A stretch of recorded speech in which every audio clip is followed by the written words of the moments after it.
दोस्तों फाइनली देख ली मैंने Lokah chapter 1 and bro what a movie it was. कौन बोलेगा ये 30 करोड़ में बनी है। कितना कुछ है मूवी को लेकर बात करने को, जैसे कि चंद्रा कौन है, उसकी पावर्स का सोर्स क्या है, ये मूवी अपने आने वाले यूनिवर्स की मूवीज को कैसे सेटअप करती है, कौन कौन से और भी क्रिएचर्स या फिर मिस्टिकल बीइंग्स हम लोग इस यूनिवर्स में देखने को मिलते हैं, एंड क्या इस मूवी में पोस्ट क्रेडिट सीन है, अगर हाँ तो उसमें क्या देखने को मिलता है। तो आओ एक एक करके सभी पे बात करते हैं। तो एंडिंग को अच्छे से समझने के लिए हमको कहानी को ऊपर ऊपर से समझना होगा, जिसके बीच में ही तुमको सारे सवालों को जवाब मिलता जाएगा। तो कहानी की शुरुआत होती है चंद्रा से। Man what a beauty. तो चंद्रा मूवी की मेन कैरेक्टर है, जो कि पहले स्वीडन में रहा करती थी, पर किसी कारण से उसको वापस इंडिया आना पड़ता है। चंद्रा यहाँ अपने नए अपार्टमेंट में शिफ्ट होती है, जहाँ उसकी मुलाकात सनी से होती है, जो कि उसी के ऑपोजिट वाले अपार्टमेंट में रहा करता था। सनी को चंद्रा को देखते ही उससे प्यार हो जाता है। एंड भाई हो भी क्यों ना, तू भी बताओ, इजंट शी ब्यूटीफुल। यहाँ पे हम नोटिस करते हैं कि चंद्रा इस घर में आते ही सबसे पहले सारी खिड़कियों पे न्यूज़पेपर्स लगाती है। उसके बाद एक कॉफी शॉप में नाइट शिफ्ट में ज्वाइन करती है। एक रात सनी अपनी बिल्ली को खोजते हुए कार से टकराने वाला था, पर वो कार से टकरा था उससे पहले ही उसको कोई धक्का मार के वहाँ से बचा लेता है। उसे और किसी ने नहीं बल्कि चंद्रा ने बचाया था, पर ये सब इतना जल्दी होता है कि किसी ने कुछ नोटिस ही नहीं किया। सनी अपने दोस्त को ये बताने की कोशिश करता है कि उसने उस टाइम पे चंद्रा को देखा था, तो उसका दोस्त कहता है कि कुछ भी बकवास मत कर यार, तुझको हेलुसिनेशन हुआ होगा। यहाँ पे हम इस पुलिस वाले को भी देखते हैं, जो कि इस मूवी का मेन विलन होने वाला है। इसकी बातों से हमको पता चलता है कि ये एक मिसोजिनिस्ट है एंड उसी के साथ साथ एक नार्सिसिस्ट भी है। पर एक चीज अच्छी है इस बंदे में कि वो कुछ गलत खाता पीता नहीं है, मतलब कि कुछ नशे वगैरह नहीं करता, यहाँ तक कि चाय भी नहीं पीता। एंड ये चीज आगे मूवी में एक बहुत ही बड़ा टर्निंग पॉइंट बनने वाली है। चंद्रा की जो स्टोरी है उसके साथ साथ मूवी में फिकिंग का एक सब प्लॉट भी चलता है। तो उसी के जो लोग हैं एक दिन नहीं एक रात चंद्रा को किडनैप करने की कोशिश करता है, जिसको होते हुए सनी देख लेता है। ये लोग चंद्रा को मारने वाले थे, पर उल्टा चंद्रा इन लोगों को खत्म कर देती है। एंड यहाँ पे हम चंद्रा की बैक स्टोरी स्लैश ओरिजिन पता चलती है। इसकी ओरिजिन मुझे बहुत ही जेनेरिक सी लगी। तो होता क्या है कि कई सालों पहले एक राजा हुआ करता था, जो कि जंगल में एक देवी की पूजा किया करता, जहाँ किसी को भी जाना अलाउड नहीं था। पर एक दिन जब वहाँ पे कोई नहीं था, चंद्रा एंड उसके दोस्त उस मंदिर में घुस जाते हैं एंड वहाँ से एक पेंडेंट या सम सॉर्ट ऑफ तुम लोग बोल लो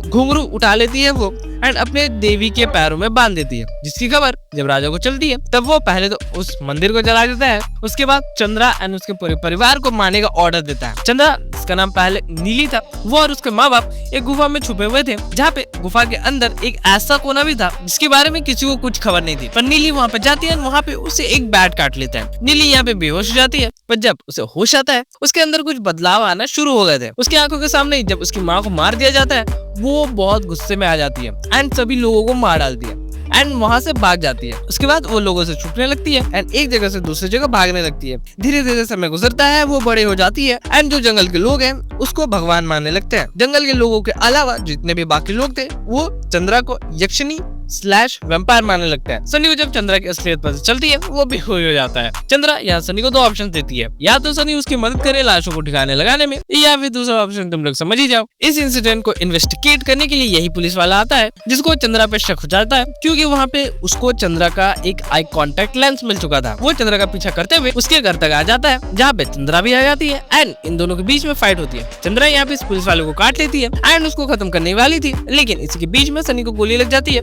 जिसका फायदा उठा के ये पुलिस वाला वहाँ से भाग जाता है। सनी को ये लोग एक अबेंडन हॉस्पिटल में ले जाते हैं। दूसरी तरफ चंद्रा के काटने की वजह से ये जो पुलिस वाला है धीरे धीरे करके एक वैम्पायर में बदलने लगता है। अब यहाँ पे मूवी में एक चीज बताई गई है कि यहाँ पे कोई भी आंडू पांडू वैम्पायर नहीं बन सकता। ये जो पावर है ये किसी वायरस की तरह है, जो कि अगर किसी की बॉडी में चली गई और उसकी बॉडी अगर सही कंडीशन में नहीं हुई, मतलब कि अगर एक इंडिविजुअल नशा वगैरह करता है या फिर कुछ भी बैड हैबिट्स है उसके अंदर, जिसकी वजह से उसकी एक हेल्दी बॉडी नहीं है, तो ये वायरस उसके लिए सूटेबल नहीं होगा। वो इस वायरस से तड़प तड़प के मर जाएगा। पर जैसे कि मैंने तुम लोग को याद रखने को कहा था कि ये जो पुलिस वाला है कुछ नशे वगैरह नहीं करता, यहाँ तक कि चाय भी नहीं पीता, जिस वजह से इसकी बॉडी काफी ज्यादा हेल्दी थी, जिसकी वजह से ये वायरस इस पे पॉजिटिव असर करता है और ये एक वैम्पायर में बदल सकता है। चंद्रा एंड सनी अब न्यूज में पूरी तरीके से फैल चुके थे। चंद्रा को तो न्यूज वालों ने घोषित कर दिया था। उनकी मदद यहाँ पे टोबिनो थॉमस का कैरेक्टर करने आता है, जो कि एक गॉब्लिन है, इसके बारे में थोड़ी देर में बात करेंगे। तो वो इनकी मदद करके उनको मेन हाउड आउट पर ले आता है, जहाँ चंद्रा सनी को एक फोटो दिखाती है, जिसमें कि सनी की तरह ही दिखने वाला एक इंसान था। चंद्रा बताती है कि वो 90s में उसका बॉयफ्रेंड हुआ करता था, जो कि चंद्रा की जान बचाने के चक्कर में अपनी जान गवा बैठता है। एंड यहाँ पे हो सकता है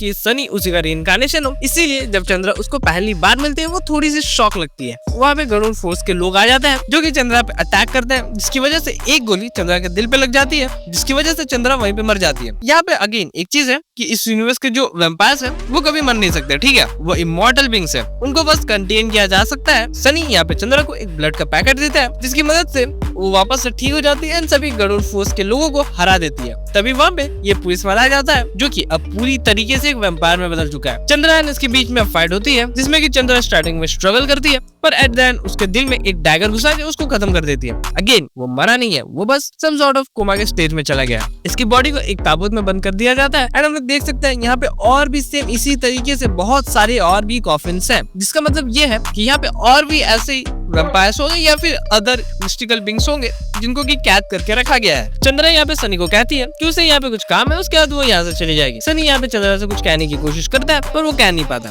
एंड ये भी मूवी खत्म हो जाती है। अब मिड क्रेडिट सीन में हमको देखने को मिलता है कि वही जो ह्यूमन ट्रैफिकिंग वाले बंदे थे उनको दिलकर सलमान का कैरेक्टर मार देता है। यहाँ पे हम देखते हैं कि दिलकर सलमान का कैरेक्टर एक निंजा की तरह मूव कर रहा है। मूवी में हमको इसके बारे में उतना कुछ बताया नहीं गया, लेकिन जितना मैंने रिसर्च किया तो जो दिलकर सलमान का यहाँ पे कैरेक्टर है उसके बाद सेफ शिफ्ट करने के पास हो सकती है, वो टेलीपोर्ट कर सकता है एंड बहुत ही ज्यादा पावरफुल होने वाला है। इसके बाद एंड क्रेडिट सीन में टोबिनो थॉमस के पास एक आदमी आता है एंड उसे बताता है कि एक केव के अंदर कुछ लोग गए थे जहाँ पे कुछ अनयूजुअल चीजें हुई जिसके अंदर से सिर्फ एक मॉग बाहर निकला है एंड उसने एक फोटो खींची है जो कि हुबहू तुम्हारी तरह दिखता है। यहाँ पे टोबिनो थॉमस का कैरेक्टर हमको ये बताता है कि ये उसका भाई हो सकता है क्योंकि उसकी तरह ही और 380 समथिंग भाई हैं उसके जो कि सेम टू सेम उसी की तरह दिखते हैं। एंड इसके साथ ये मूवी यहीं पे खत्म। अब आओ बात करते हैं मूवी के बारे में, इसके फ्यूचर के बारे में। तो मूवी जो है ये बड़ी ही अच्छी तरीके से हमको चंद्रा की ओरिजिन दिखाती है एंड साथ ही साथ में आने वाले फ्यूचर को भी सेटअप करती है। एंड भाई सच को पहली बार कोई इंडिया की मूवी को देख के लग रहा है कि हाँ इसके बारे में मार्वल एंड डीसी की तरह ही बात की जा सकती है, इसके बारे में थ्योरीज बनाई जा सकती हैं, इसको ब्रेक डाउन किया जा सकता है, इसमें बहुत सारे ईस्टर एग्स निकाले जा सकते हैं। बहुत कुछ दिखाया मेकर्स ने मूवी में, तुमको बस ध्यान से देखना आना चाहिए। इसके एनिमेटेड सीरीज में इतने सारे ईस्टर एग्स छुपे हुए हैं एंड इतने सारे कैरेक्टर्स हम लोग को ऑलरेडी देखने को मिल जाते हैं जो कि हमको आने वाले यूनिवर्स में देखने को मिलने वाले हैं। भाई यूनिवर्स बहुत ज्यादा इंटरेस्टिंग है, एक एक करके सभी चीजों पे बात करेंगे हम लोग आने वाली वीडियोस में। बाकी तुम बताओ तुमको ये मूवी कैसी लगी, अगर तुमने देखी है तो जरूर बताना और अगर नहीं देखी है तो जाके देखो। अगर तुमने इस वीडियो को यहाँ तक देख लिया है तो भाई अपनी टाइम वेस्ट मत करो, चैनल को सब्सक्राइब कर लो एंड लाइक तो करना भूलना मत। मैं मिलूंगा तुम लोगों से किसी और दिन किसी और वीडियो में। Till then, love you all. Bye bye.